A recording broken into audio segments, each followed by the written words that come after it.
तो स्टोरी की शुरुआत होते ही हम कहानी के हीरोइन गुलान शान को देखते हैं, जो कि याद करके स्माइल कर रही होती है कि इसकी बिलोव्ड हस्बैंड ने बहुत साल पहले इसे डांसिंग के लिए बैलेट शोज गिफ्ट किया था।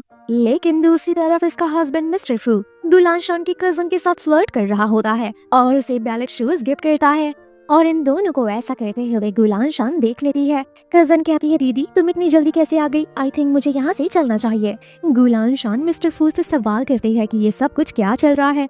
मिस्टर फू कहते हैं कि ऐसा स्कैरी चेहरा बनाना बंद करो, ज़ेन ज़ेन तुमसे डर रही है। कजन कहती है, आई थिंक आप दोनों को अकेले में बात करना चाहिए, मैं थोड़ा बाहर जाती हूँ। जिसके बाद मिस्टर फू अपनी वाइफ से कहता है, क्या तुमने कभी नोटिस करा है ज़ेन ज़ेन कितना अच्छा डांस करती है? जब वो डांस करती है तो कितनी प्यारी लगती है। उसका डांस देखकर मुझे याद आता है जब मैं पहली दफा तुमसे मिला था, तुम बिल्कुल ऐसे डांस किया करती थी। मिस्टर फू ये तक कह देते हैं कि मुझे 10 साल पहले वाली गुलान शान ज़ेन ज़ेन में दिखाई देती है। गुलान शान मनी मन में कहती है कि सिर्फ तुम्हारी वजह से मैंने अपना लीड डांसर का पोजीशन छोड़ा है। तुम्हारी वजह से मुझे लिगामेंट इंजरी हो गई थी, जिसके बाद मैं 10 साल तक कोई डांस नहीं कर सकी।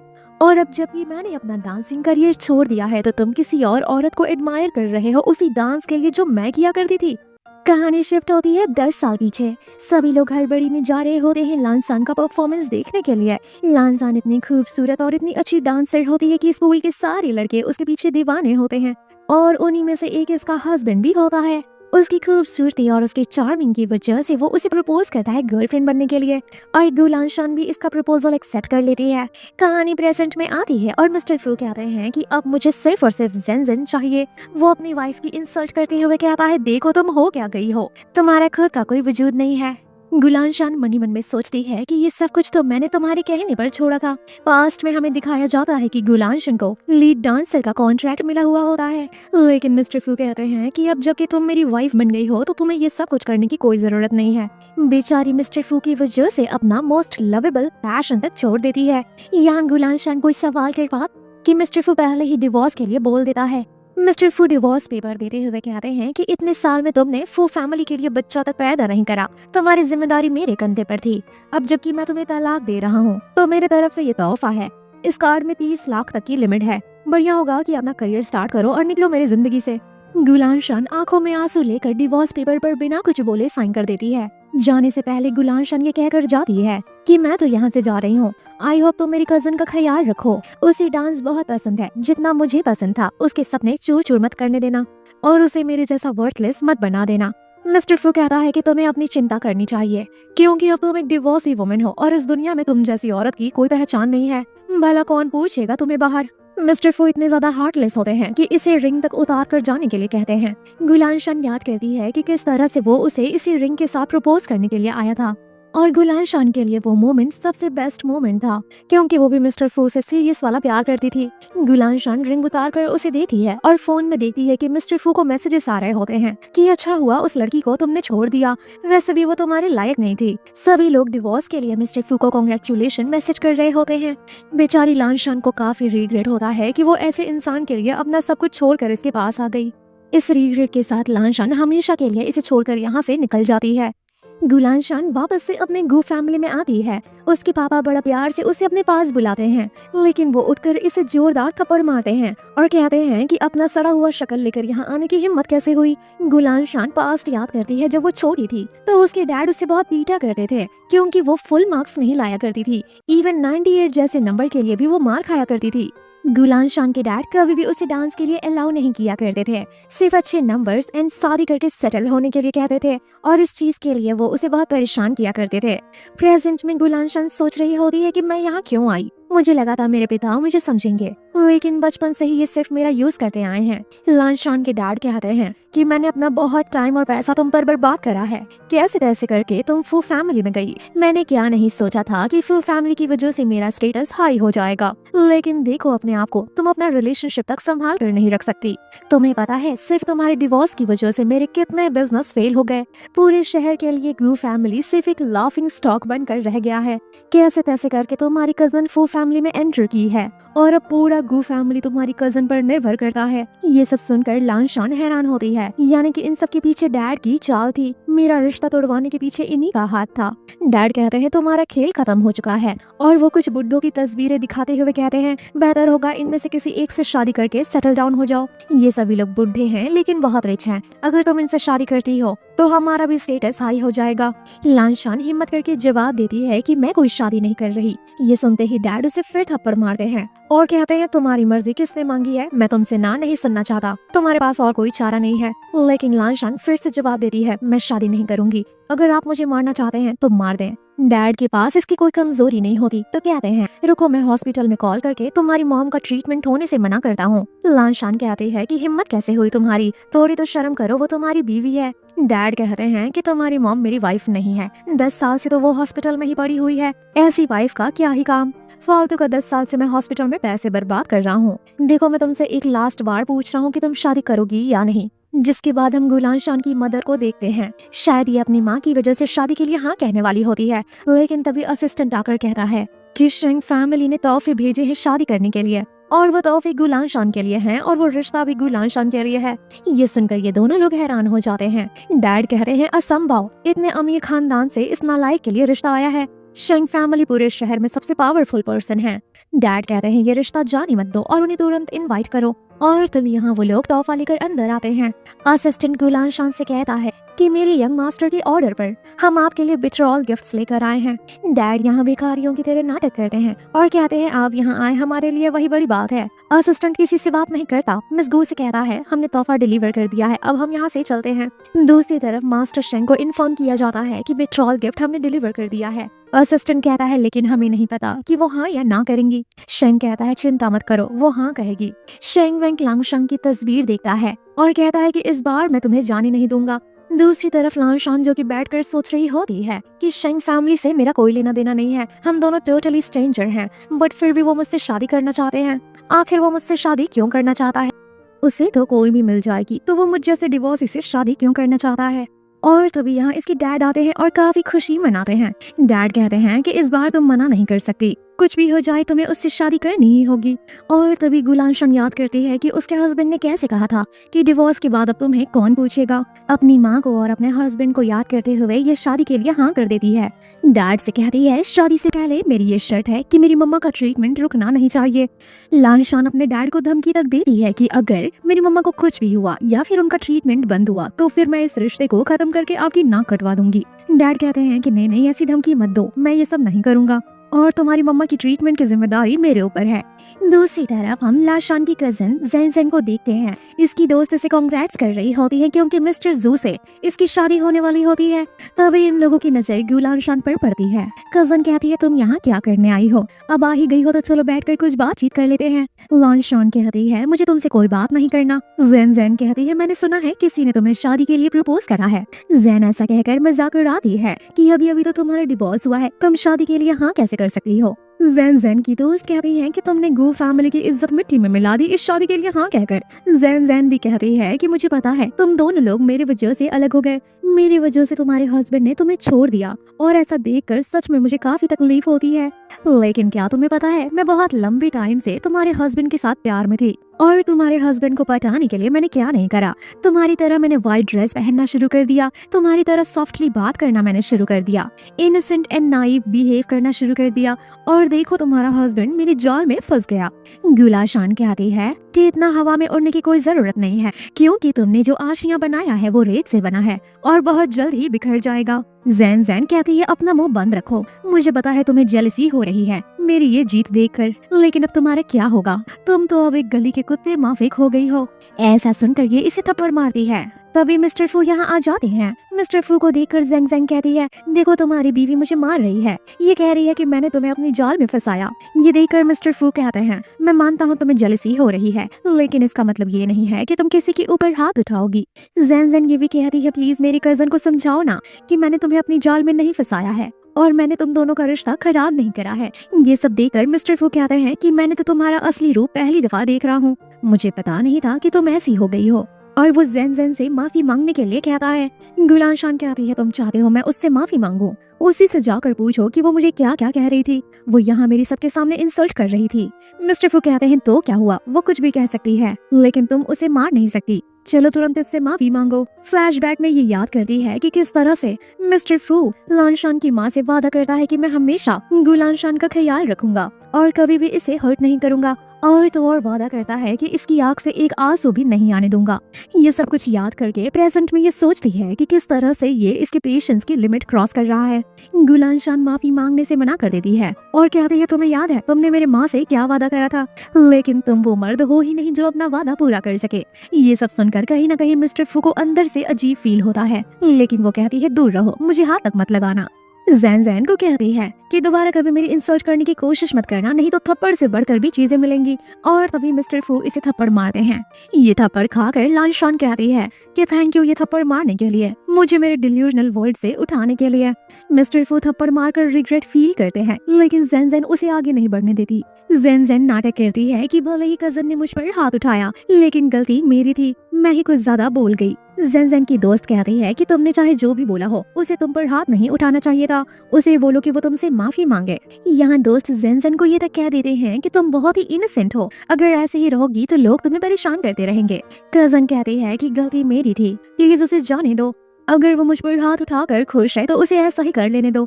मिस्टर फू कहते हैं देखो लान शान तुम कितनी बेशरम हो गई हो, अभी भी जैन जैन तुम्हारे लिए स्टैंड ले रही है। मैं तुम्हें वार्निंग देता हूँ इससे दूर रहने के लिए, क्योंकि तुम बहुत ही बुरी हो गई हो और मैं तुम जैसी लड़की को अपनी होने वाली वाइफ से दूर ही रखना चाहता हूँ। लान शान कहती है चिंता मत करो, मैं यहाँ से जा रही हूँ और दोबारा हम दोनों का रास्ता कभी नहीं मिलेगा। बेचारी घर आकर कोल्ड पैक से अपने गाल की सिकैया कर रही होती है क्योंकि फू ने इसे बहुत जोर से मारा था। तभी लान शान देखती है कि उसकी कजन उसी के हस्बैंड के साथ पोस्ट कर रही है कि थैंक यू मेरी लाइफ में आने के लिए, आगे की जिंदगी में खुशी खुशी तुम्हारे साथ बिताना चाहती हूँ। लान शान कहती है मेरा छोड़ा हुआ कबाड़ा यूज करने पर इतना ज्यादा खुश क्यों हो रही है। लान शान कहती है तुम दोनों एक दूसरे के लिए ही बने हो, भगवान करे तुम दोनों हमेशा एक दूसरे के साथ खुश रहो। तभी अचानक से शेंग वू का कॉल आ जाता है।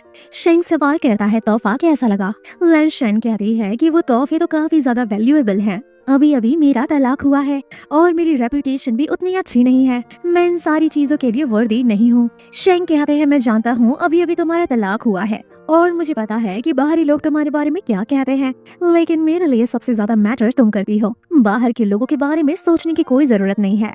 मैं तुम्हारा फियोंसे हूँ और फियोंसे होने के नाते मैं तुम्हारी रिस्पेक्ट करता हूँ, तुम डिग्निटी डिजर्व करती हो और तुम्हें भी अपने आप को चेंज करने की जरूरत नहीं है क्योंकि तुम ही मुझे पसंद हो। लैंशन इन सारी चीजों के लिए थैंक यू कहती है। मिस्टर शेंग कहते हैं थैंक यू बोलने की जरूरत नहीं है, तुम जियांग चेंग वापस कब आ रही हो। ये कहती है आई थिंक 3 दिन के अंदर अंदर मैं वहाँ आ जाऊंगी क्योंकि अभी भी कुछ चीजें बची हैं ठीक करने के लिए। मिस्टर शेंग कहते हैं 3 दिन के बाद मैं वहाँ किसी को भेजूंगा तुम्हें पिक करने के लिए। फोन कटने के बाद लान शान सोचती है कि आई थिंक मेरी नसीब बदलने वाली है, शायद ये शादी के बाद सब कुछ ठीक हो जाए और शायद मैं इस नर्क जैसी दुनिया से बाहर निकल सकूं। वेल तभी हम शेंग को देखते हैं जो कि कहता है 10 साल हो गए और अब फाइनली मेरा इंतजार खत्म हो रहा है और हम दोनों एक दूसरे को देख सकते हैं।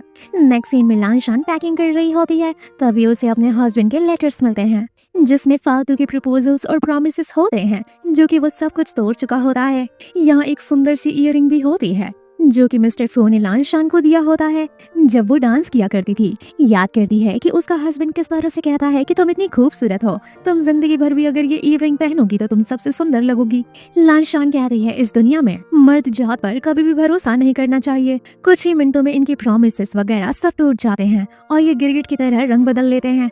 फू के लिए मैंने अपना सब कुछ छोड़ा, अपना डांसिंग करियर छोड़ा, अपने आप को ही मैंने अकेला कर दिया, लेकिन देखा जाए तो गलती मेरी ही है। मेड से कहकर ये सारे तोहफे वापस फू शिंग को भिजवा देती है। जिसके बाद हम देखते हैं शिंग के आदमी आए हुए होते हैं लान शान को लेने के लिए। दूसरी तरफ जैन जैन मिस्टर फू के साथ लंच कर रही होती है। जैन जैन कहती है अगले हफ्ते दोनों लोग साथ में ट्रिप पर चलते हैं अब्रॉड, कैसा कहते हो। तब यहाँ मिस्टर फू को किसी का कॉल आता है। और पता चलता है लंशन ने सारे तोहफे वापस कर दिए हैं। मिस्टर फू सभी चीजों को लिविंग रूम में रखने के लिए कह देते हैं। दूसरी तरफ लंशन मिस्टर शेंग के घर जा रही होती है और अपना पास्ट याद कर रही होती है कि किस तरह से मिस्टर फू ने उसे प्रपोज किया था, फिर कैसे उसे थप्पड़ मारा था और कैसे उसे वर्थलेस कहा था। बेचारी ने कभी सोचा नहीं था कि इसकी नसीब में ये सब लिखा होगा। अब जबकि ये दोनों के रास्ते अलग हो गए हैं तो ये मुड़कर कभी भी उसे देखना नहीं चाहती। तभी शेंग का कॉल आता है और वो पूछते हैं कब तक आ रही हो, मैं तुम्हारा इंतजार कर रहा हूँ। और तभी लंशन मिस्टर शेंग के सामने आती है। यहाँ ढेर सारे मेड उसका वेलकम करते हैं। मिस्टर शेंग कहते हैं ये सारा तोहफा तुम्हारे वेलकम के लिए है। लंशन तोहफा देखती है और कहती है तुम्हें कैसे पता कि मुझे डांसिंग पसंद है और तुम्हें मेरी माँ के बारे में कैसे पता है। यहाँ मेड आपस में बात कर रही होती है कि शेंग को लड़कियाँ पसंद नहीं है, लेकिन देखो शेंग कितना बदला बदला सा लग रहा है, कहीं इसे प्यार तो नहीं हो गया। नर्वसनेस के चक्कर में लंशन शेंग के बाहों में गिर जाती है। दूसरी तरफ हम मिस्टर फू के दोस्तों को देखते हैं जो कि लंशन का मजाक उड़ाते हैं कि सुना है वो बहुत ही खूबसूरत थी, उसकी बॉडी काफी ज्यादा हॉट थी, उसकी आंखें कितनी खूबसूरत और वो कितनी ज्यादा गोरी थी। अब तो इन दोनों का डिवोर्स हो गया है तो क्या हम लोगों को कोई चांस मिल सकता है? सुना है उसने दूसरी शादी कर ली। यहाँ लोग कहते हैं क्या फर्क पड़ता है, तीसरी या चौथी शादी करे, हम सब लोग चांस मार सकते हैं। मिस्टर फू आकर कहते हैं ऐसा लगता है तुम लोग मेरी एक्स वाइफ में काफी ज्यादा इंटरेस्टेड हो। रात की वक्त हम देखते हैं फू का पेट खराब हो जाता है और वो मेड से सूप बनाने के लिए कहता है। सूप पीकर मिस्टर फू कहते हैं अच्छा नहीं है, दूसरा बना कर लाओ। मेड कहती है माफ करिएगा, आप जो सूप पीते हैं वो स्पेशली लानसान मैडम बनाया करती थी, उसकी रेसिपी हमें नहीं पता है। जिसके बाद मिस्टर फू याद करते हैं कि जब भी इसका पेट खराब होता था इस तरह से लानसान इसके लिए प्यार से सूप बना कर लाया करती थी और अपने हाथों से पिलाया करती थी। ये सब याद करके मिस्टर फू कहते हैं गुलानशान को कहो 1 घंटे में वो यहाँ वापस आए और अगर वो वापस नहीं आती है तो मैं उसकी कजिन से शादी कर लूंगा। दूसरी तरफ हम शेंग और गुलानशान को देखते हैं। तभी गुलानशान को कॉल आता है। मेड कह रही होती है कि बॉस कह रहे हैं आपको वापस आने के लिए और अगर 1 घंटे में आप वापस नहीं आती हैं तो वो आपकी कजिन से शादी कर लेंगे। लानशान कहती है मेरी तरफ से बधाई हो। तभी फू फोन लेता है और कहता है जल्द से जल्द वापस आ जाओ, रिवर्स साइकोलॉजी गेम खेलना बंद करो। तभी शेंग फोन लेकर कहता है कि मेरी वाइफ को डिस्टर्ब करना बंद करो, रात के वक्त हमारी क्वालिटी टाइम को डिस्टर्ब कर रहे हो, मुझे डिस्टर्ब मत करो, मुझे गुलानशान बेबी का ख्याल रखना है, बहुत साल बाद तो मुझे मौका मिला है। ये सब सुनकर तो फू की जल जाती है और कहता है कि तुम किसी लड़के के साथ हो, कौन है वो, उसका नाम बताओ, उसे वहीं से उठवा लूंगा। लानशान कहती है कि मैंने तुम्हें डिवोर्स दे दिया है और मैं अभी किसके साथ हूँ तुम्हें इससे क्या लेना देना है। और मैं तुम्हें एक बात बता दूं कि तुम्हें तलाक देना मेरी जिंदगी का सबसे बेस्ट डिसीजन था और अब मैं तुम्हें ब्लॉक कर रही हूँ, तुम्हारे नंबर्स डिलीट कर रही हूँ, आज के बाद हमारा कोई कांटेक्ट नहीं होगा। ये सब सुनकर तो मिस्टर फू इरिटेट हो जाते हैं। मिस्टर फू मेड से कहते हैं गुलानशान ने कोई बॉक्स भिजवाया था ना। मेड कहती है गुलानशान मैम ने वो बॉक्स फेंकवा दिया। ये सुनकर मिस्टर फू गुस्सा करते हैं। मेड कहती है आप इतना गुस्सा मत करिए, वो आपसे बहुत प्यार करती हैं, आप उनकी कजिन के साथ थे इसीलिए उन्हें काफी जेलसी हो रही थी और इसी वजह से तो वो ऐसा बिहेव कर रही हैं। सोचिए अगर वो आपसे प्यार नहीं करती तो आपका नंबर क्यों ब्लॉक करती और डिलीट करने की बात क्यों करती। वो आपको प्रोवोक करना चाहती हैं क्योंकि अंदर ही अंदर उन्हें काफी ज्यादा जेलसी हो रही है। अपने बारे में इतनी बुराई सुनकर मिस्टर फू को तो काफी ज्यादा घमंड हो जाता है कि शायद अभी भी वो इससे प्यार करती है। मिस्टर फू कहते हैं कि कल एंगेजमेंट कैंसिल नहीं होना चाहिए क्योंकि जब ये इतना जेलसी फील कर रही है तो मैं देखना चाहता हूँ कि ये लड़की अपने आप को कब तक कंट्रोल करती है। मिस्टर फू इसी भरम में होते हैं कि शायद वो लड़की वापस आएगी। दूसरी तरफ हम लानशन को देखते हैं जो कि काफी ब्लश कर रही होती है और कहती है आपको ऐसा नहीं लगता क्या कि हम दोनों एक दूसरे के काफी ज्यादा करीब हैं। मिस्टर शेंग कहते हैं कि अब ये तुम्हारा घर है, अपना पास्ट भूल कर यहाँ रहने की कोशिश करो। मिस्टर शेंग इसे किस करने वाले होते हैं लेकिन गुलानशन गाल पर किस करके कहती है कि अभी आई थिंक हम दोनों को रेस्ट करना चाहिए। मिस्टर शेंग तो बेचारे हंसने लग जाते हैं कि कितनी शर्मीली है और दूसरी तरफ गुलानशन भी अंदर ही अंदर से काफी ज्यादा ब्लश कर रही होती है क्योंकि उसने सोचा नहीं था कि ये सब कुछ उसकी जिंदगी में दोबारा से होगा। लानशान अपने आप से कह रही होती है कि शायद मेरी नई जिंदगी की शुरुआत होने वाली है। दूसरी तरफ मिस्टर फू एंगेजमेंट वाले दिन ये सोच रहे होते हैं कि शायद लानशान रोकने के लिए आएगी लेकिन यहाँ तो कजन आती है एंगेजमेंट पूरा करने के लिए। मिस्टर फू कहते हैं तुम यहाँ क्या कर रही हो। कजन कहती है कि मुझे ही तो आना था, मैं ही तो यहाँ की हीरोइन हूँ। जेंग के कानों में ये वही इयररिंग देखता है जो कि इसने लानशान को तोहफे में दिया था। सवाल करता है कि ये तुमने क्यों पहन रखा है। जेंग कहती है गुलानशान ने डब्बे में फेंका था, मुझे कीमती लगे इसलिए मैंने निकाल कर पहन लिया। पास्ट में याद करता है कि इसने लानशान को जिंदगी भर पहनने के लिए ये कीमती दिया था। याद करता है कि कैसे तुमने वादा करा था कि तुम ये ईयररिंग कभी नहीं उतारोगी। गुलानशान, तुम्हारी हिम्मत कैसे हुई, तुम ये सब कैसे कर सकती हो। मिस्टर हु इससे कहते हैं उस बॉक्स में जो भी चीजें हैं लेकर आओ। जेन कहती है ये क्या नाटक लगाए रखा है, आज हम दोनों की एंगेजमेंट है। मिस्टर फू एंगेजमेंट कैंसिल करने के लिए कहते हैं, जिस वजह से जेन को काफी गुस्सा आता है। मिस्टर फू उसे काफी कॉल लगाते हैं लेकिन लेंशन का कॉल नहीं लगता। दूसरी तरफ हम देखते हैं मिस्टर शेंग तोहफा भिजवाते हैं लेंशन की डैड के लिए। लेंशन के डैड तो बहुत ही लालची होते हैं और वो कहते हैं थैंक यू मेरी बेटी से शादी करने के लिए। असिस्टेंट कहता है मिस्टर शेंग ने रिक्वेस्ट करा है कि जब तक उनकी गुलेंशन से शादी नहीं हो जाती तब तक ये चीज सीक्रेट रहेगी। गुलेंशन के डैड कहते हैं चिंता मत करिए, मैं सब समझ गया। असिस्टेंट कहता है अगर गलती से भी ये चीज रिवील हुई तो फ्यूचर में कोई भी कॉर्पोरेशन या कोई भी कोलैबोरेशन आपके साथ नहीं करेगा और गू कंपनी पूरी तरह से बर्बाद हो जाएगा। गुलेंशन के डैड कहते हैं चिंता मत करिए, मेरा वादा है ये बात कहीं किसी को पता नहीं चलेगी। तभी यहाँ मिस्टर फू आते हैं। वो यहाँ आते ही लांशान को ढूंढने लग जाते हैं। मिस्टर फू देखते हैं लांशान हम दोनों की तस्वीर तक जला चुकी है। यहाँ मिस्टर फू उसके डैड से सवाल करते हैं कि लांशान कहाँ है। डैड कहते हैं कि वो दिन रात रो रही थी, उसकी कंडीशन देखकर मुझे डर लग रहा था कि शायद उसे कुछ हो जाएगा, इसीलिए मैंने उसे अब्रॉड भेज दिया रिलैक्स होने के लिए। यहाँ जाने से पहले वो पूरी तरह से हार्ट ब्रेक हो चुकी थी, आपकी दी हुई चीजें भी वो जला कर गई है। मिस्टर फू इतने ज्यादा हार्टलेस होते कहते हैं उसे वापस आने दो, मैं उसका बुद्धि ठिकाने लगा दूंगा। दूसरी तरफ शेन जो कि लांशान की काफी रिस्पेक्ट करता है और सुबह सुबह ब्रेकफास्ट प्रिपेयर करता है। मिस्टर शेन कहते हैं कि कल रात को मैंने नोटिस करा था कि तुम्हारा मूड ठीक नहीं था, इसीलिए मैंने कुछ टेस्टी बनाया है, खाकर देखो, क्या पता तुम्हें बहुत अच्छा लगे। लेंशन कहती है ये टेबल पर जो भी चीजें पड़ी है ये सब मेरी फेवरेट है, क्या आपको मेरे टेस्ट के बारे में पता था। शेंग कहता है कि जो भी चीजें तुम्हारे बारे में है मैं सब कुछ जानता हूँ, तुम्हें क्या पसंद है और तुम्हें क्या नापसंद है। जिसके बाद पास्ट में लेंशन याद करती है कि किस तरह से मिस्टर फू उसे अल्कोहल ड्रिंक करने के लिए देते थे, ये जानते हुए कि उसकी तबीयत ठीक नहीं है, उसके पेट में दर्द है, और तो और वो इसे उन सारी चीजों को खिलाया करता था जिन चीजों से बेचारी को एलर्जी थी। लेंशन थैंक यू कहती है इसकी इतनी केयर करने के लिए और कहती है पहले कभी किसी ने भी मेरी इतनी केयर नहीं की है। शेंग कहता है चिंता मत करो, मैं जिंदगी भर तुम्हारा ख्याल रखने के लिए ही यहाँ हूँ। नेक्स्ट सीन में मिस्टर शेंग लिस्ट बना रहे होते हैं गेस्ट के लिए और पूछते हैं चलो तुम बताओ ये लिस्ट कैसी है, क्या हमें इन लोगों को इनवाइट करना चाहिए या नहीं। मिस्टर शेंग सवाल करते हैं क्या इस फैमिली में तुम्हारे एक्स फू की फैमिली को इनवाइट करे या नहीं। लेंशन कहती है वैसे भी आप बहुत ही पॉपुलर हैं, आपकी शादी होगी तो सबको पता चल जाएगा कि आपने किससे शादी की है। शेंग कहता है मुझे इन चीजों की परवाह नहीं है, तुम्हारी फीलिंग ज्यादा मैटर करती है, अगर तुम अपने एक्स को नहीं देखना चाहती तो वो शादी में कहीं नजर नहीं आएगा। लेकिन लांशान कहती है कि वो मेरा एक्स और मेरा पास्ट है, क्यों ना उसे इनवाइट करा जाए क्योंकि अब वो मेरे लिए मैटर नहीं करता। दूसरी तरफ हम देखते हैं कि फू ने बहुत ही बड़ा नुकसान कर दिया होता है नशे की वजह से और उसके डैड उसकी क्लास लगा रहे होते हैं कि तुम्हारी वजह से फू फैमिली धीरे धीरे करके पूरी तरह से बर्बाद हो जाएगा। तभी डैड कहता है कि शेंग फैमिली ने तुम्हें शादी में इनवाइट करा है, वहाँ नाक मत कटा देना, चुप शांति से चले जाना, क्या पता अमीरों की शादी में जाकर तुम्हें वहाँ कोई अच्छी डील मिल जाए। दूसरी तरफ हम शेंग को देखते हैं जो कि गुलानशान को वेडिंग गिफ्ट देता है और वो इसे तोहफे में एक स्टार गिफ्ट करता है, कहता है वो जो तारा तुम्हें दिख रहा है वो हमेशा वहीं रहेगा, मैंने उसे खरीद लिया है, तुम जब भी देखोगी वो हमेशा तुम्हें देखता हुआ नजर आएगा। लेंशन कहती है ये तो कुछ ज्यादा ही एक्सपेंसिव है, वैसे भी आपने मुझे बहुत सारी चीजें दिया है। शेंग कहता है मुझे नहीं लगता कि मैंने कुछ ज्यादा महंगा या फिर कुछ ज्यादा इम्पोर्टेंट दिया है, जब तक मेरा दिल करता रहेगा तब तक मैं तुम्हें तोहफे देते रहूंगा। दूसरे दिन हम शादी वाला दिन देखते हैं। शेन यहाँ गुलेंशन के लिए तोहफा लेकर आते हैं, एक जेड ब्रेसलेट। शेंग कहते हैं कि ये हमारी खानदानी कंगन है और अब ये तुम्हें पहनने को मिल रहा है, ये कंगन पहले मेरी माँ पहना करती थी। लांशन थैंक यू कहती है मुझे बहुत नर्वस फील हो रहा है। शेंग कहता है कि सेरेमनी स्टार्ट होने में थोड़ा टाइम है, तुम बाहर जाकर फ्रेश एयर ले सकती हो। जिसके बाद लांशन थोड़ा वॉक पर जाती है और तभी यहाँ फूशिंग इसे देख लेता है, यहाँ आकर सवाल करता है कि तुम इतनी बड़ी शादी में क्या कर रही हो, क्या तुम यहाँ पर मुझे अट्रैक्ट करने के लिए आई हो या मेरा अटेंशन पाने के लिए। और तो और मैंने सुना है कि तुम मुझे जेंग चेंग में भी डिवोर्स के बाद भी फॉलो कर रही थी, जब इतना प्यार करती हो तो इतना पत्थर दिल बनने का नाटक क्यों करती हो। गुलेंशन यहाँ से जाने की कोशिश करती है। मिस्टर फू कहते हैं अगर लोगों को पता चला कि तुम कैसी लड़की हो तो लोग तुम्हें धक्का मार के निकाल देंगे, बेहतर होगा कि तुम मेरे साथ रहो, सबसे मैं कहूँगा कि तुम मेरी डेट हो। लांशान कहते हैं कि तुम कुछ ज्यादा सोच रहे हो। फू कहता है मैं ज्यादा नहीं सोच रहा, अब मान भी जाओ ना कि तुम मेरे प्यार में पागल हो चुकी हो, लेकिन तुम्हारा ईगो कम नहीं हो रहा, तुम चाहती हो कि मैं तुम्हारे सामने झुकूं, जो कि होने से रहा।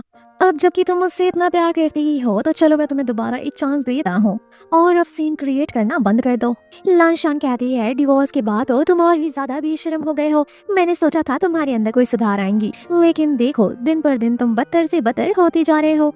और मैं यहाँ फ्री फंड का नहीं बल्कि शेन फैमिली के इनवाइट करने पर आई हूँ। फू कहता है कि सपने देखना बंद करो, कितना पागल बनाओगी मुझे। शन फैमिली जितनी बड़ी रईस फैमिली आखिर तुम जैसे छोटे नुच्चे गो फैमिली को क्यों इनवाइट करेगी? क्या तुम यहाँ पर वेट्रेस के तौर पर काम करने आई हो? लानशान कहती है आज मेरी यहाँ शेंग के साथ शादी है। ये सुनकर फू कहता है क्या तुम पागल हो गई हो? खुले आंखों से सपने देख रही हो? शेंग तुमसे शादी करेगा, क्या उसकी मति मारी गई है? मैं जानता हूँ कि जेलसी के चक्कर में तुम मुझे डराने की कोशिश कर रही हो। इतना सीन क्रिएट करने की क्या जरूरत है? तुम मुझसे शादी ही न करना चाहती हो तो चलो हम लोग शादी कर लेते हैं। वो इसे इग्नोर कर जा रही होती है, लेकिन फू कहता है देखना अगर तुम अभी जाती हो तो जिंदगी भर पछताओगी। लानशान कहती है पछताओगे तुम।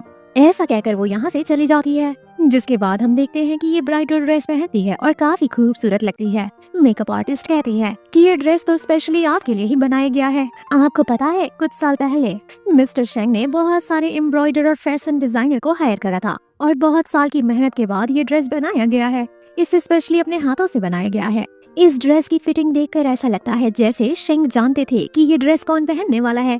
वेल अब ब्राइड को स्टेज पर बुलाया जाता है। सभी लोग ब्राइड को देखकर हैरान हो जाते हैं और उसकी खूबसूरती की तारीफें करते रहते हैं। फू की नजर जैसे ही ब्राइड पर पड़ती है तो वो उसे रोक लेता है। वो तुरंत उसे यहाँ से अपने साथ चलने के लिए कहता है। शेंग आकर कहता है कि ये मेरी बीवी है, मेरी बीवी के साथ बदतमीजी करने का अंजाम तुम्हें बहुत ही भारी पड़ेगा।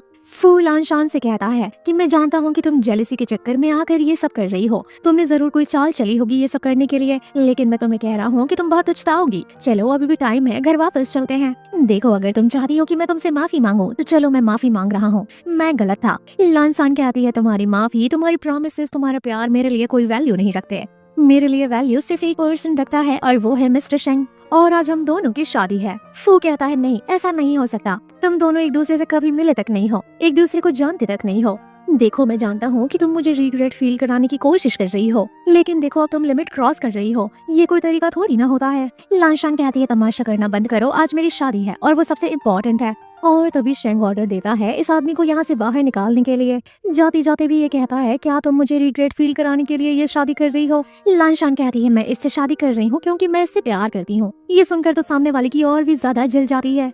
लानशान के साथ दाल नहीं गलती तो मिस्टर फू काफी गंदी हरकत करते हैं और वो शेंग से कहते हैं तुम नहीं जानते कि ये कितनी खराब लड़की है। मैंने इस लड़की को यूज करके फेंक दिया है और अब तुम मेरा ट्रैश एंजॉय करने जा रहे हो। मुझे नहीं पता था कि इतना अमीर होने के बावजूद भी ऐसी घटिया वाइफ लाओगे अपने लिए। ये सब सुनकर इसे एक मौका मिल जाता है। मिस्टर शेंग कहते हैं माफ करना, पहले मैं तुम्हारे पास नहीं था, तुम्हें ऐसे इंसान को अकेले हैंडल करना पड़ा, लेकिन अब मैं हमेशा तुम्हारे साथ हूँ और ये दो कौड़ी का इंसान कभी भी तुम्हें परेशान नहीं कर पाएगा मेरे होते हुए। मार खाने के बाद भी मिस्टर फू कहता है देखो मैंने तुम्हारी कजन के साथ एंगेजमेंट तोड़ दिया है और अगर तुम चलना चाहती हो तो तुम चल सकती हो, अभी भी तुम्हारे लिए बहुत अच्छा मौका है। लानशान कहती है कि मैंने बहुत पहले ही डिसाइड कर लिया था मिस्टर शेंग से शादी करने के लिए और आज के बाद मैं इनकी बीवी हूँ। मिस्टर फू को यहाँ से निकाल दिया जाता है और इन दोनों की शादी कंटिन्यू होती है। ये दोनों लोग एक दूसरे के साथ वादा करते हैं गरीबी अमीरी बीमारी हर चीज में एक दूसरे का साथ देने के लिए एक दूसरे को रिंग पहना कर किस करते हुए शादी कंप्लीट करते हैं। जिसके बाद हम मिस्टर फू को देखते हैं जो काफी ज्यादा रो रहा होता है और ड्रिंक कर रहा होता है।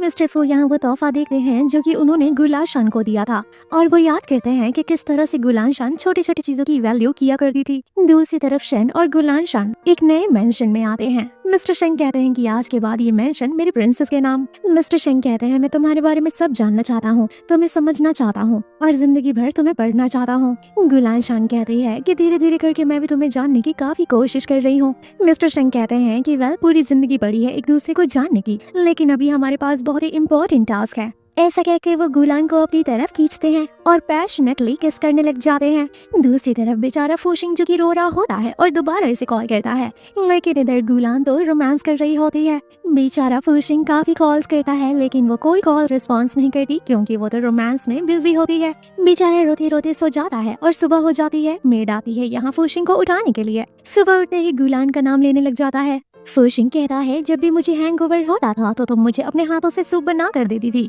देखो अब तो तुम हो ही नहीं यहाँ। फूशिंग याद करता है जब ये बहुत ही ज्यादा नशे में होता था तो गुलांग अपने हाथों से हैंगओवर सूप बना कर इसे पिलाती थी। आखिर तुम ऐसे कैसे किसी और से शादी कर सकती हो और वो भी शेंग वांग वांग से? मुझे पता है तुम उस इंसान के साथ कभी खुश नहीं रहोगी, मैं तुम्हें वापस ला कर रहूंगा। कैसे तैसे ये उठकर जाता है लानशान को वापस लाने के लिए। दूसरी तरफ हम शेन की ग्रैंडमा को देखते हैं जो कि गुलान के साथ होती हैं और वो काफी कॉम्प्लीमेंट कर रही होती हैं कि थैंक यू मेरे विलन जैसे पोते से शादी करने के लिए। गुलान कहते हैं नहीं नहीं, वो तो बिल्कुल भी विलन नहीं है, वो तो बहुत ही अच्छा है, मेरा वो बहुत ही ख्याल रखता है। ग्रैंडमा कहती है मैंने कभी नहीं सोचा था कि ये कभी शादी भी करेगा, ये सारी चीजें मेरे लिए काफी अनएक्सपेक्टेड थी, इसी वजह से मैं शादी भी अटेंड नहीं कर पाई क्योंकि मैं बाहर थी। ग्रैंडमा एक और बात बताती हैं कि हाँ, तुम्हें अपनी माँ की चिंता करने की जरूरत नहीं है क्योंकि अब वो हमारे अंडर में है, हमारे हॉस्पिटल में उनकी ट्रीटमेंट चल रही है और वहाँ उन्हें कोई परेशान नहीं करेगा। गुलान कहती है अगर मेरे डैड आ गए तो। ग्रैंडमा कहती है तुम्हारे डैड की कोई हैसियत नहीं है उस हॉस्पिटल में एंटर करने की। गुलान थैंक यू कहती है और याद करती है कि इसकी मम्मा ने कहा था कि हमेशा एक ऐसे इंसान को चूज करना जो तुम्हारे और तुम्हारे सपनों की रिस्पेक्ट करे, अपने घर में तुम्हें रहने की जगह दे और साथ ही साथ तुम्हारे घर होने का भी तुम्हें एहसास कराए। गुलान मनी मन में कहती है कि मम्मा आप जो चाहते थे शायद वो सब कुछ हो रहा है, आप चाहते थे कि मैं अपनी जिंदगी शान और शौकत और रिस्पेक्ट और प्यार के साथ जीऊं, जो कि मुझे आज मिल रहा है, ये सब कुछ आपकी ब्लेसिंग की वजह से पॉसिबल है। ग्रैंडमा इन लोगों को बात करने के लिए कहकर यहाँ से जाती है।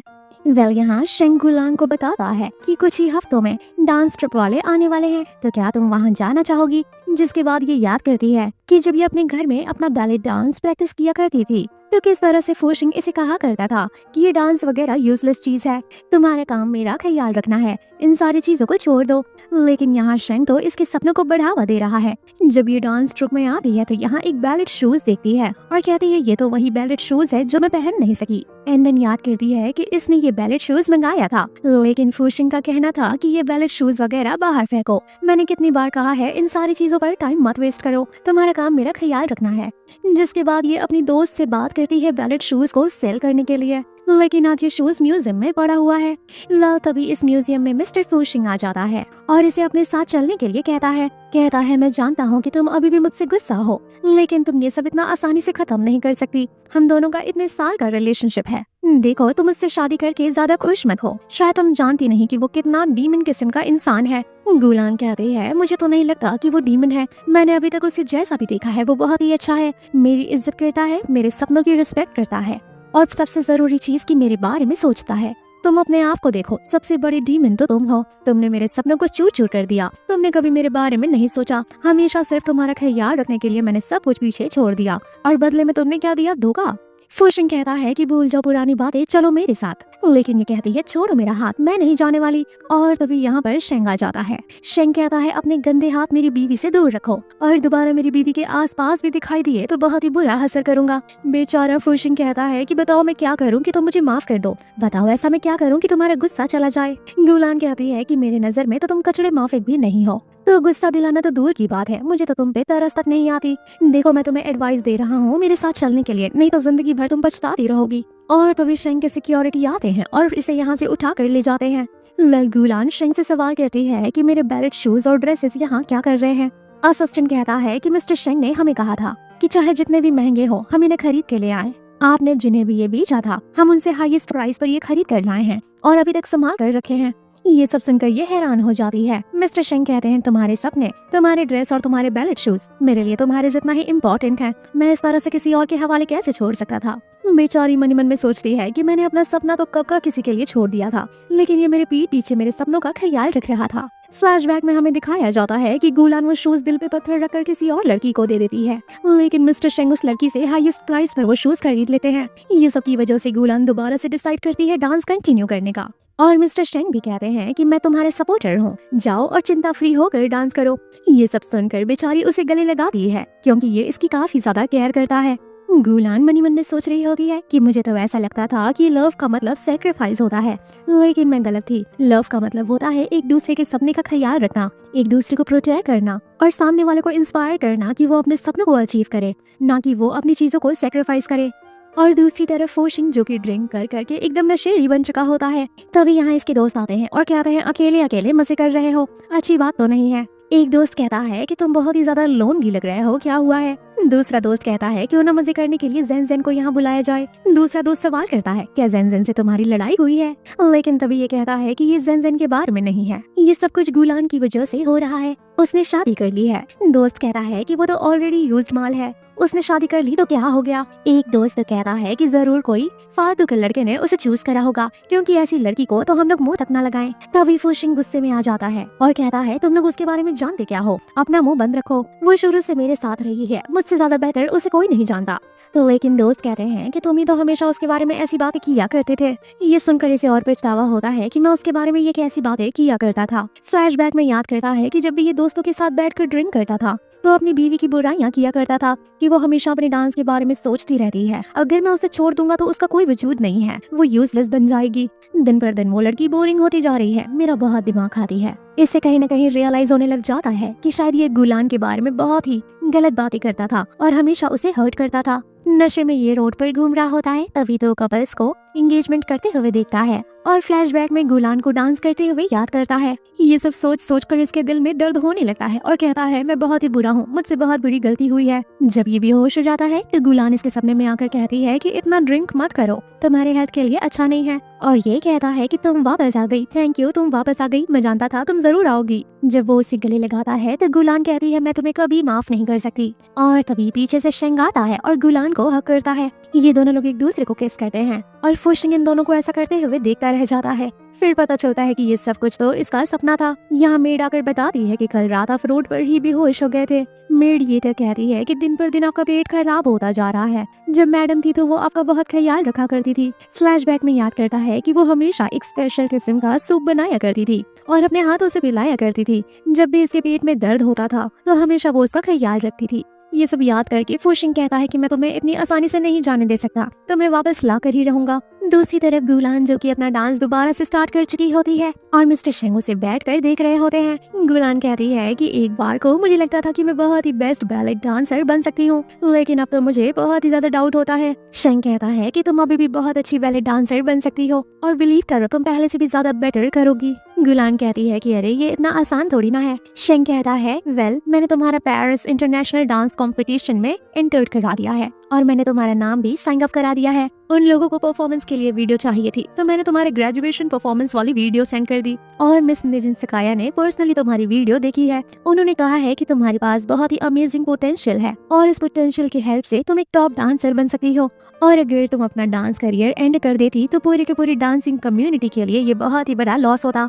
गुलान कहती है कि निजिन सकाया तो बहुत ही बड़ी लेजेंड है और तो और वो वर्ल्ड में इंटरनेशनल बैलेट है, क्या सच में उन्होंने मेरे लिए ऐसा कुछ कहा? शेंग कहता है कि हाँ सच में। दूसरी तरफ फुशिंग जो कि गुलाब लेकर बाहर उसे आवाज दे रहा होता है, असिस्टेंट आकर अंदर इन्फॉर्म करता है कि वो बाहर इंतजार कर रहा है, लेकिन मैडम मना कर देती हैं। गुलान कहती है कि मेरे लिए वो एक काला धब्बा है, जब भी वो मेरे लाइफ में जहाँ जहाँ आया है वो सब कुछ उसने बर्बाद कर दिया है। बेचारा बाहर से ही चिल्लाना शुरू कर देता है कि मैंने आज तक जो भी तुम्हारे साथ किया है मैं जानता हूँ मैंने गलत किया है, प्लीज मुझे एक चांस देकर देखो, मैं ऐसी गलती कभी नहीं करूंगा। गुलान कहती है कि मुझे 2 मिनट देना, मैं इसे हैंडल करके आती हूँ। जब वो बाहर आती है तो फुशिंग कहता है मैं जानता था तुम्हारे दिल में अभी भी मेरे लिए प्यार है, प्लीज ये रोज एक्सेप्ट करो और मेरे साथ चलो। ये कहती है कि मैं तुम्हारा रोज एक्सेप्ट करने नहीं बल्कि तुम्हें समझाने आई हूँ कि ये सब करना बंद कर दो। फुशिंग कहता है प्लीज मुझे समझने की कोशिश करो, मैं तुम्हें अपनी लाइफ से नहीं जाने देना चाहता। गुलान कहती है कि बस करो, मेरे कान पक गए हैं तुम्हारी फालतू की बकवास सुन सुनकर, अब निकल जाओ तुम यहाँ से। और तभी शेंग वो आता है, ऑर्डर देता है इसे बाहर निकालने के लिए। बेचारी की खूब पिटाई भी करते हैं और बीच रोड पर ही उसे फेंक देते हैं। नेक्स्ट सीन में हम देखते हैं फुशिंग के डैड आते हैं और कहते हैं कि तुमने शेंग फैमिली को प्रोवोक करा है, क्या तुम मरना चाहते हो या फिर बहुत ही बड़ा रिस्क लेकर बर्बाद और भिखारी बनना चाहते हो? फुशिंग कहता है मैं शेंग फैमिली से कोई नहीं भिड़ रहा, मैं अपनी बीवी को वापस लाना चाह रहा। डैड कहते हैं क्या तुम्हारा दिमाग पागल हो गया है, तुम दोनों डिवोर्स हो चुके हो, तुम दोनों वापस कैसे आ सकते हो?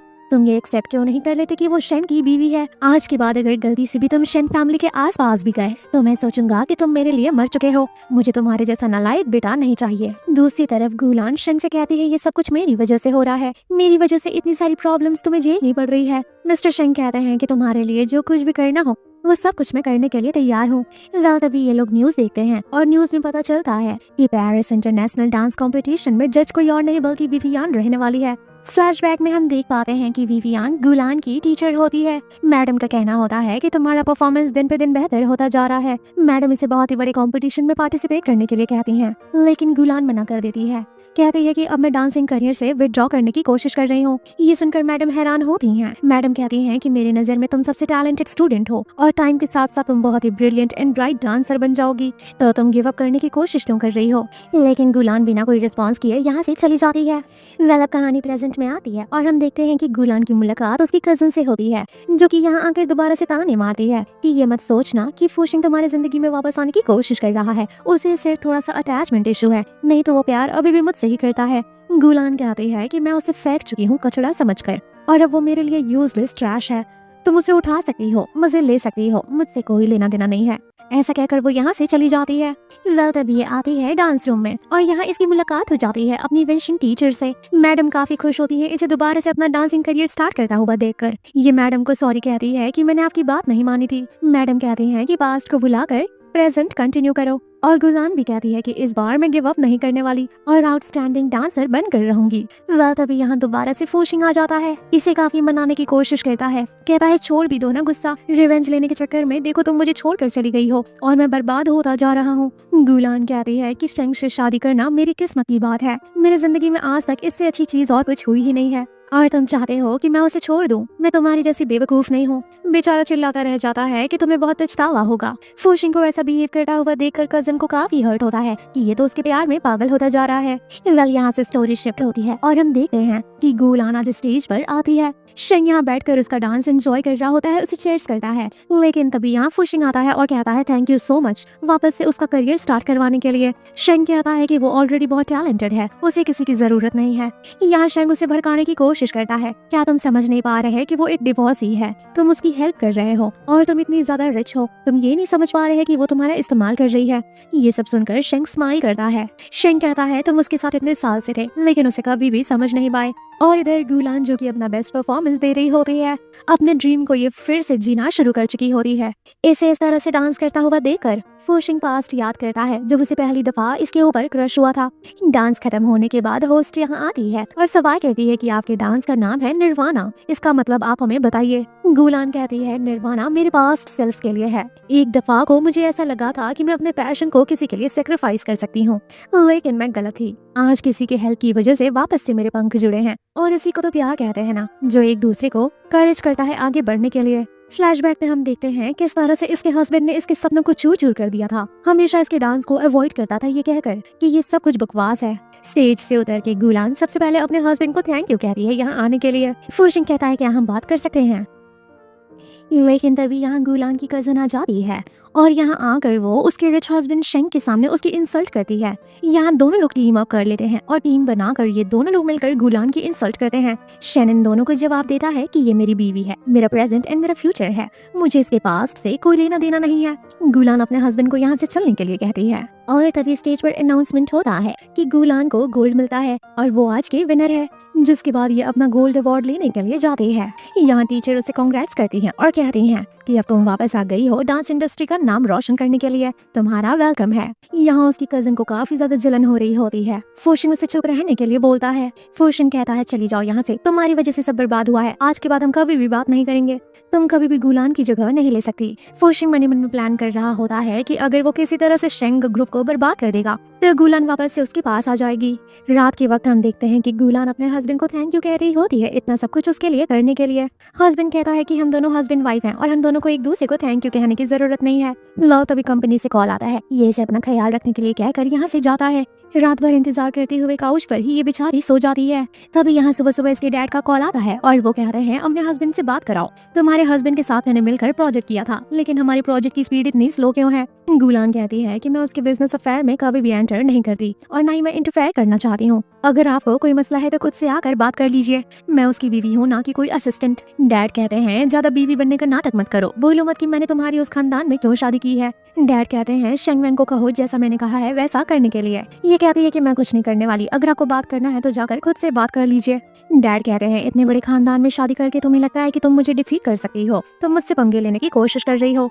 ये इसे धमकी देने लगता है कि तुम्हारी मॉम का पता लगा कर मैं उसे नहीं छोड़ूंगा। तुम्हें क्या लगता है कि मैं तुम्हारी मॉम को नहीं ढूंढ पाऊंगा कि वो कौन से हॉस्पिटल में है? मिलते ही मैं उसकी जान ले लूंगा। बेटी गुस्सा हो जाती है और कहती है, अगर मेरी माँ को हाथ लगाया तो याद रखना पूरा का पूरा गू फैमिली जुर्माना भरेगा। डैड कहते हैं, अब तो मुझे धमकी दोगी? वेल तभी मेड आती है और कहती है कि रात भर आप काउच पर ही सोती रह गई मैडम, आपने रेस्ट नहीं करा, चलिए चलकर ब्रेकफास्ट कर लीजिए। वेल मैं बताना भूल गई कि सर ने कॉल करा था, वो रात से ही कंपनी में बिजी हैं, ऑफिस में कोई प्रॉब्लम आ गई है, उन्होंने आपको अपना ख्याल रखने के लिए कहा है। ये सवाल करती है क्या हुआ है, तो ये बताती है कि फू नाम के किसी इंसान ने बहुत सारे प्रोजेक्ट को सीज कर दिया है, जिस वजह से कंपनी का काफी नुकसान हो रहा है। तभी ये टीवी पर भी न्यूज देखती है कि शेंग ग्रुप का कितना ज्यादा नुकसान हो रहा है बहुत सारे प्रोजेक्ट सीज होने की वजह से। ये प्रोजेक्ट को सीज करने में किसी पार्टनर का ही हेल्प होता है, बहुत बड़े बड़े स्टॉक्स नीचे चलते जा रहे हैं। ये काफी ज्यादा परेशान हो रही होती है। तभी शाम के वक्त शेंग आते हैं, फटाफट से ये सवाल करने लगती है, क्या फोशिंग की वजह से आपकी कंपनी में काफी लॉस हो रहा है? ये अपनी बीवी को शांत कराता है और कहता है कि तुम इन सारी चीजों के लिए चिंता मत करो, और वैसे भी बिजनेस में अप्स एंड डाउन्स लगे रहते हैं। शेंग कहते हैं कि उसको जितना चाल चलना था उसने चल लिया, इससे ज्यादा नुकसान वो मेरा नहीं कर सका और ना ही उसकी हैसियत है आगे कुछ करने की। उसे कैसे हैंडल करना है मैं समझ चुका हूँ। ये अपने हस्बैंड को काम डाउन कराती है। हस्बैंड बोलता है, तुम्हारे होते हुए मैं कभी भी फ्रस्ट्रेट नहीं हो सकता। दूसरी तरफ फोशिंग के डैड काफी ज्यादा गुस्सा करते हैं कि तुमने ये क्या कर डाला, तुम्हारी वजह से हम भी बर्बाद हो रहे हैं। क्या तुम पूरी फू फैमिली को सूली पर चढ़ाना चाहते हो? बेटा पलट कर जवाब देता है, हाँ मैं सबको सूली पर चढ़ाना चाहता हूँ, मैं गैम्बलिंग कर रहा हूँ, मैं जुआरी हूँ। इस वक्त मेरा सिर्फ जीतना मैटर करता है और जीतने के लिए मैं कुछ भी करूंगा। ये सब सुनकर डैड इसे थप्पड़ मारते हैं। डैड कहते हैं कि ये वेल्थ बनाने में मुझे कितना जमाना लग गया। बेटा कहता है कि मैं सिर्फ अपनी वाइफ को वापस पाना चाहता हूँ। डैड कहते हैं कि तुम सठिया गए हो अपनी वाइफ की वजह से। डैड ये तो कह देते हैं कि मुझे तुम्हारे जैसा बेटा नहीं चाहिए, छोड़कर चले जाओ मेरे फू फैमिली को। दूसरी तरफ हम देखते हैं कि गुलान अपने हस्बैंड से कह रही होती है कि मुझे अभी भी चिंता हो रही है, क्योंकि मैं जानती हूँ मेरे डैड इतना इजी पर्सन नहीं है, वो इतना आसानी से नहीं छोड़ेंगे। हस्बैंड कहता है, चिंता मत करो, हॉस्पिटल्स में मैंने बोर्ड लगा दिए हैं कि कोई भी विजिटर अलाउ नहीं है। यहाँ हस्बैंड सवाल करता है कि अगर मैं गू और फू फैमिली के अगेंस्ट जाना शुरू कर दूं तो क्या तुम्हें बुरा लगेगा? ये कहती है, मुझे क्यों बुरा लगेगा, वो लोग तो ये सब कुछ डिजर्व करते हैं, उनके साथ जो भी करना है आप कर सकते हो। दूसरी तरफ फोशिंग जो कि ड्रिंक कर करके पागल हो चुका होता है, उसके पेट में बहुत दर्द हो रही होती है, शायद अंदर ही अंदर उसे कोई बीमारी है। यहाँ फिर से उसके दोस्त आते हैं और मजा लेते हैं कि आज फिर से अकेले ड्रिंक कर रहे हो, आजकल तुम अकेले मजे लेने लग गए हो। लेकिन यहाँ ये अपने दोस्तों को गाली दे देता है और गाली सुनकर सारे दोस्त इसे ही उलट कर मारते हैं। दूसरी तरफ हम देखते हैं कि गुलान को एक नोटबुक में एक तस्वीर मिलती है। 10 साल पहले जब उसे अवार्ड मिला था तो हम फ्लैशबैक में देखते हैं कि उसे अवार्ड देने के लिए कोई और नहीं बल्कि मिस्टर शेंग आए हुए थे, लेकिन वो उनके ऊपर ध्यान ही नहीं दी थी। ये तस्वीर 10 साल से मिस्टर शेंग अपने डायरी में छुपा कर रखे हैं। ये मिस्टर शेंग से कहती है कि हम तो 10 साल पहले भी मिल चुके हैं, मेरा फर्स्ट अवार्ड तुम्हारे हाथों मुझे मिला था। ये सब कुछ देखकर ये काफी इमोशनल हो जाती है कि मैंने कभी तुम पर ध्यान क्यों नहीं दिया, मैं कितनी बड़ी पागल थी। यहाँ रिवील होता है कि 10 साल से मिस्टर शेंग इसे वन साइडेड लव करते आए हैं और ये सोचकर इन दोनों की आंखों में आंसू आ जाता है, जिसके बाद ये अपने हस्बैंड को किस करती है। वेल तभी नेक्स्ट सीन में हम देखते हैं कि ये अपने हस्बैंड के साथ अपने मॉम से मिलने के लिए आती है। मॉम बेहोशी हालत में होती है, लेकिन फिर भी गुलान कहती है कि जल्दी से आंखें खोलिए और मेरे प्यारे हस्बैंड से मिलिए। शेंग कहता है, माँ चिंता मत करिए, मैं अपनी पूरी कोशिश करूंगा इसे खुश रखने के लिए, मैं इसका ख्याल रखूंगा। फ्लैशबैक में याद करती है कि पिछली दफा इसने गलत पार्टनर अपने लिए चूज कर लिया था, लेकिन ये इस बार सोचती है कि मॉम इस बार मैंने सही पार्टनर चूज किया है। वेल तभी पता नहीं कहाँ से यहाँ इसके डैड आ जाते हैं और आते ही इसे थप्पड़ मारते हैं। डैड कहते हैं कि तुम्हारी वजह से हम बैंकरप्ट हो गए और मैं तुम्हें मार मार कर तुम्हारी जान ले लूंगा, तुम्हारी वजह से गू फैमिली बर्बाद हो गई। लेकिन हस्बैंड तो इन्हें रोकता है और पीछे रहने के लिए कहता है। डैड कहते हैं, गू फैमिली ने तुम्हें पाल पोस कर बड़ा किया था इसी दिन के लिए, और अब जबकि तुम एक अमीर इंसान के साथ हो तो तुम सब कुछ भूल गई, अपनी फैमिली को तुमने लात मार दिया। गू फैमिली के बिना तुम्हारा कोई वजूद नहीं है और बिना गू फैमिली के तुम आज जो हो वो कभी नहीं होती। गुलान कहती है कि मैं मानती हूँ कि आप लोगों ने मुझे पैदा किया है, लेकिन आप लोगों ने कभी मेरा ख्याल नहीं रखा, मुझे पाला नहीं, हमेशा सिर्फ मुझे यूज करा है, कभी सोसाइटी स्टेटस के लिए, कभी शादी के लिए, कभी किसी कोलैबोरेशन के लिए। बेटी ये तो कह देती है कि आप पिता बनने के काबिल नहीं हैं, लेकिन अब जबकि आप मेरे पिता हैं तो मैं आपकी थोड़ी बहुत रिस्पेक्ट करती हूँ और उस रिस्पेक्ट की बाउंड्री को क्रॉस मत करिए। डैड कहते हैं कि अगर तुम मुझसे ऐसे ही बहस करोगी और मेरी बात नहीं मानोगी तो मैं तुम्हारी मॉम की ट्रीटमेंट नहीं कराऊंगा। लेकिन तभी शन कहता है, कोई जरूरत नहीं है, हमने सारी रिस्पॉन्सिबिलिटी अपने मत्थे ले ली है और आंटी का ट्रीटमेंट मैं कराऊंगा। बेटी कहती है कि मेरे मॉम का नाम ले लेकर ब्लैकमेल कर करके आपने मुझे बहुत यूज करा है, लेकिन आप नहीं कर सकते। डैड के पास कोई चारा नहीं बचता, वो मजबूर हो जाते हैं एंड देन वो भीख मांगने लग जाते हैं कि प्लीज मेरी हेल्प करो, मेरी फैमिली बैंकरप्ट हो गई है, मैं क्या करूं, ऐसे रहा तो मैं रोड पर आ जाऊंगा। बेटी कहती है कि घुटने पर बैठकर मेरी माँ से माफी मांगो। डैड कहते हैं, क्या तुम मुझे चाहती हो कि मैं इस औरत के सामने घुटने टेकूं, ये जो बेहोशी के हालत में पड़ी हुई है। फ्लैशबैक में हमें दिखाया जाता है कि इसके डैड कितने ज्यादा अजीब हैं, अपनी ही वाइफ को परेशान किया करते थे। प्रेजेंट में हम देखते हैं कि डैड के पास और कोई चारा नहीं बचता और फाइनली वो घुटने पर बैठकर माफी मांगते हैं। बेटी अपनी माँ से कहती है कि माँ प्लीज सुनिए, आपको सुनाई दे रहा है ना कि वो आपसे माफी मांग रहे हैं। बेटी कहती है कि अगर तुम मर भी जाओगे तब भी मैं तुम्हारी हेल्प नहीं करूंगी, क्योंकि मेरी माँ की आज जो कंडीशन है ये सिर्फ तुम्हारी वजह से है और आज के बाद हम दोनों का कोई रिश्ता नहीं है, ना तुम मेरे पिता ना मैं तुम्हारी बेटी। ये सुनकर डैड को हार्ट अटैक आने लग जाता है, जिसके बाद हम डैड को हॉस्पिटल में एडमिट देखते हैं। लेकिन फिर भी गुलान सारा रिश्ता तोड़कर अपने हस्बैंड के साथ यहाँ से चली जाती है। बाहर आकर गुलान अपने हस्बैंड से सवाल करती है कि कहीं तुम्हें बुरा तो नहीं लगा, मैं अपने डैड के साथ ऐसा बिहेव कर रही हूँ। हस्बैंड कहता है नहीं नहीं, जरूरी है ऐसा बिहेव करना, उन लोगों ने भी तो तुम्हारे साथ बहुत बुरा करा है। वेल तभी कॉल आता है और पता चलता है कि शेंग की मीटिंग स्टार्ट होने वाली है। वाइफी कहती है जाओ अपना काम संभालो, मैं घर चलती हूँ। तभी हम देखते हैं हस्बैंड के जाने के बाद यहाँ ये किडनैप हो जाती है और जब होश में आती है तो इसके सामने कजन होती है। कजन कहते हैं ये सब कुछ तुम्हारी वजह से हो रहा है, तुम्हारी वजह से मेरा अच्छा खासा प्लान बर्बाद हो गया। गुलान कहती है मैं जानती हूँ कि तुम्हें बहुत ही ज्यादा जेलसी हो रही है, तुम्हारे सपने तो चूर चूर हो गए हैं। कजन कहते हैं तुम्हारी वजह से सब बर्बाद हुआ, अपना मुंह बंद रखो और आज मैं तुम्हें बर्बाद करूंगी।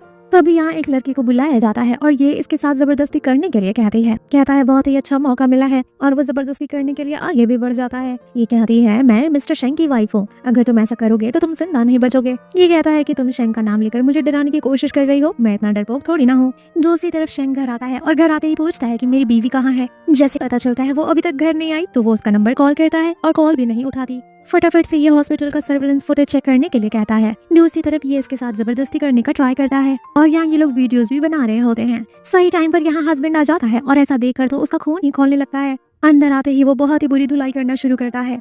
हस्बैंड यहाँ अपनी बीवी को काम डाउन कराता है और कहता है कि तुम्हें कुछ नहीं होगा मेरे होते हुए, और अपनी बीवी को गोद में उठाकर यहाँ से ले जाता है। तभी कजन आती है, अटैक करने की कोशिश करती है लेकिन वो चाकू जाकर शेंग को लग जाता है। यहाँ गुलान चिल्ला चिल्ला कर रोने लग जाती है क्योंकि उसे लगता है कि अब वो शायद दोबारा कभी भी शेंग को नहीं देख पाएगी। नेक्स्ट सीन में हम हॉस्पिटल का सीन देखते हैं। बहुत हफ्तों तक हस्बैंड को होश नहीं आता है और बेचारी वाइफ ही बार बार परेशान हो रही होती है, हमेशा आकर बैठकर इससे बातचीत किया करती है। तभी यहाँ पर मिस्टर फू आ जाते हैं। कहता है मैं तुमसे यहाँ पर माफी मांगने के लिए आया हूँ कि आप हम दोनों वापस से सब कुछ स्टार्ट कर सकते हैं। तुम्हारा हस्बैंड तो काबिल भी नहीं है तुम्हारा ख्याल रखने के लिए। ये कहती है थोड़ी तो शर्म करो, मैं शादीशुदा हूँ। फू कहता है लेकिन तुम मुझसे प्यार करती थी ना। कहती है नहीं, मैं तुमसे नहीं बल्कि इससे प्यार करती हूँ।